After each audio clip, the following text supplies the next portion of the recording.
Let's talk to Sir Graham Brady. He's chair of the 1922 Committee of Backbench Conservative MPs, and he's among those who's leading a move by Conservative MPs to, get back the power for Parliament. Big concern that the Parliament has effectively surrendered its role in terms of scrutinising government policy and is no longer offering that, what Lady Hale, former Supreme Court President, says a properly functioning constitution. Well, let's talk to Sir Graham Brady now. Good morning to you. Good morning, Julia. Now, we saw the extraordinary emergency powers that the government took after votes in Parliament because of the coronavirus pandemic earlier in the year. And I think there were some people in the minority who were very unhappy about those powers. I think the vast majority of us felt, the government needs to have the powers to do what they need to do to get us through this. Many months on, knowing a lot more about the pandemic, knowing a lot more about the virus treatments and the death rate, lots of people are now very concerned. What are your concerns in terms of the government's use of emergency powers? Well, I think you're absolutely right. First of all, back in March, when Parliament was about to go into recess for Easter, when there was real concern that what we could have seen would be the NHS critical care capacity being overwhelmed, I think with reluctance, most members of Parliament were very happy to give the government the powers that might be needed to respond short order to an immediate challenge. But that was, of course, presented at the time as a short-term emergency measure. Thankfully, my colleague David Davis put an amendment at that point which made sure that these powers had to be renewed every 6 months rather than every 2 years, as the government was initially requesting. And that's why we are going to have a vote and debate in Parliament next week on the 30th of September for the renewal of the powers. My argument is simply that government shouldn't be allowed to govern by decree. These powers, if they are necessary, they should be debated first in Parliament and voted on by Parliament on behalf of the people that we represent, because they have been some massive intrusions in our personal freedom, family life, and have had a massive effect on people's livelihoods as well. So I think we really just have to make sure that Parliament is able to do its job properly. Well, indeed, and again, the MPs voted for these measures on the basis that they were justified at the time. We knew very little about the virus. The information we did have from China and Italy was really very, very scary. We were fearful of a much higher death rate than it's turned out to have. And of course, there was this fear that if we didn't act then and immediately, very strictly, that we were going to be facing, really very, very, very serious problems.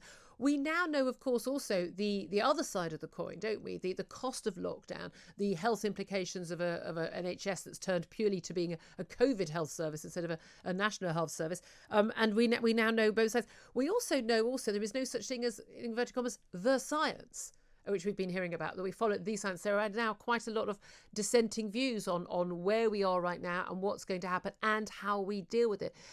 Do you think that the government, just needs to simply justify with their own arguments, their own evidence, what they want to do? And do you think Parliament will acquiesce?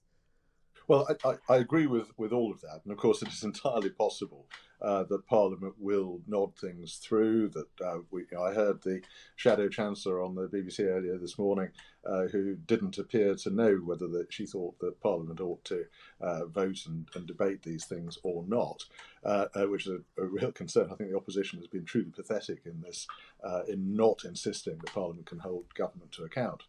But I suppose the crucial point, Julia, is that this isn't just, it is an important principle that Parliament ought to be consulted, but it's not just a principle. There's a very practical purpose, which is that if you have those debates in Parliament, ministers are forced to give their justification, they're forced to give answers as to why they're doing things, what the measures are meant to achieve, and then set out the criteria that will be used to judge whether they've been successful or not.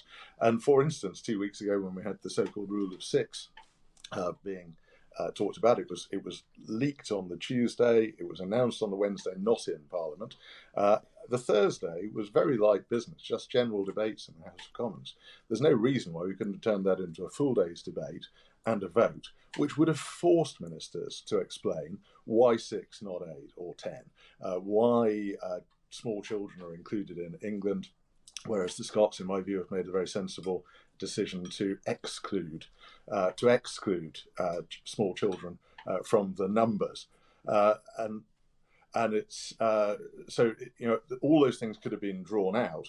They weren't, because there was no debate. Do you understand why faith in the government and trust in the government's ability to handle this pandemic has actually fallen? I mean, at one point it was incredibly sky high. There was incredible national unity. And one of the things that, only a few good things could come out of something as awful as a pandemic was that we could actually come together again as a country after the awful divisions we've seen in recent years. And then that seems to have quickly fallen away. Really mass distrust now, even by many people who may have voted for this government, who supported the first lockdown, but are feeling that the government is sort of running scared. They're scaring the population into being panicked about stuff which may just be seasonal rises and the like, as many experts are saying, in terms of the coronavirus. And then they're reacting to that panic by being told you need to do something. So they're doing something and creating more panic and more seriousness, instead of following scientific and medical advice that would perhaps give them a more nuanced route through. Do you understand why a lot of people just don't have faith in the government anymore? Well, this is why I'm trying to do the government a favour, because it doesn't work for government to make decisions behind closed doors, to listen to some people and not to other people, and to try to cut off any discussion about it. What we need to do, if people are going to remain solidly behind these measures, we need to make sure that they know that these things have been discussed, that their voices have been heard, that their representatives have been heard. And the huge number of businesses, especially small businesses, but my constituency, very close to Manchester Airport, huge number of people in the aviation sector as well, who are going to lose their jobs and their livelihoods, and might end up losing their homes as a result of policies that are being taken. It is simply not acceptable for ministers to do that by decree. It's got to be part of a national conversation, and that is what Parliament is for. Okay, thank you very much indeed for joining us. Sir Graham Brady, Conservative MP, Chair of the 1922 Committee of Backbench MPs.